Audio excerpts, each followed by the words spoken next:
সোমবার নগর ভবনের কনফারেন্স রুমে ডিএসসিসি কর্মকর্তাদের সঙ্গে সভা করেন বিএনপি নেতা ইশরাক হোসেন, যা ছিল নগর ভবনে তার প্রথম সভা। সেই সভার ব্যানারে ইশরাক হোসেনের নামের সঙ্গে লেখা ছিল মাননীয় মেয়র। এই ঘটনায় সামাজিক যোগাযোগ মাধ্যমে আলোচনা সমালোচনার ঝড় ওঠে। ইশরাক হোসেনকে ঢাকা দক্ষিণ সিটি কর্পোরেশনের মেয়রের দায়িত্ব দেওয়ার দাবিতে ঈদের আগে টানা 18 দিন ও ঈদের পর আবারও আন্দোলনে তার সমর্থকরা। আন্দোলনের এক পর্যায়ে নিজেকে জনতার মেয়র হিসেবেও ঘোষণা দিয়েছিলেন তিনি। বিশ্বমানের থার্মিক্স রড, সালাম স্টিল থার্মিক্স, দেশের একমাত্র থার্মিক্স রড। মঙ্গলবারও মেয়রের দায়িত্ব বুঝিয়ে দেওয়ার দাবিতে অবস্থান কর্মসূচি অব্যাহত রাখে ইশরাক হোসেনের সমর্থকেরা। সকাল থেকে রাজধানীর বিভিন্ন এলাকা থেকে মিছিল এসে জড়ো হতে থাকে নগর ভবনে।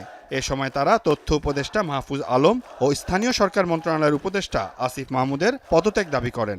এখন যারা আছে তারা বাণিজ্য করতেছে এবং তারা কি অল্প পানির মাছ বেশি পানিতে পড়ে গেছে। এই নগর ভবনে ইশরাকরে এই মেয়র পদে বসাই দিয়া অফিস করার জন্য আমরা এই আন্দোলনে নামছি। স্থানীয় সরকার মন্ত্রণালয় যদি ওনাকে পারমিটটা না করে তাহলে আমরা তো আসলে এই উপদেষ্টাদের পদত্যাগই আমরা দাবি করি। যদি দুই উপদেষ্টা পদত্যাগ না করে আমরা আন্দোলন চালিয়ে যাব। এই দুই উপদেষ্টা জনগণের রায় এবং আদালতের রায়কে অবমাননা করেছে, ধৃষ্টতা দেখিয়েছে।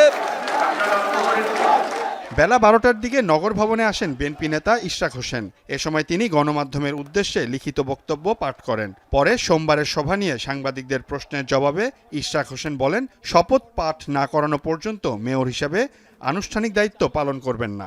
জরুরি সেবা এবং পরবর্তীতে আমাদের সিদ্ধান্ত হয়েছে যে দৈনন্দিন সেবা অর্থাৎ জন্ম মৃত্যু নিবন্ধন সার্টিফিকেট এই বিষয়গুলা যাতে চলমান থাকে সেটিকে নিশ্চিত করার জন্য পর্যায়ক্রমে এটার সাথে যারা যুক্ত রয়েছে ওয়ার্ড সচিবরা তাদের সাথে আমরা বৈঠক করে তাদেরকে দিক নির্দেশনা দিচ্ছি। এটি আমি করছি, কিন্তু অফিসিয়ালি মেয়র হিসেবে দায়িত্ব নেওয়ার জন্যে স্থানীয় সরকার যে আইন রয়েছে 2009 সালে গৃহীত এবং 2010 সালে তার বিধিমালা গৃহীত হয়, সেই অনুযায়ী অবশ্যই শপথ গ্রহণ অনুষ্ঠানটি আয়োজন করতে হবে।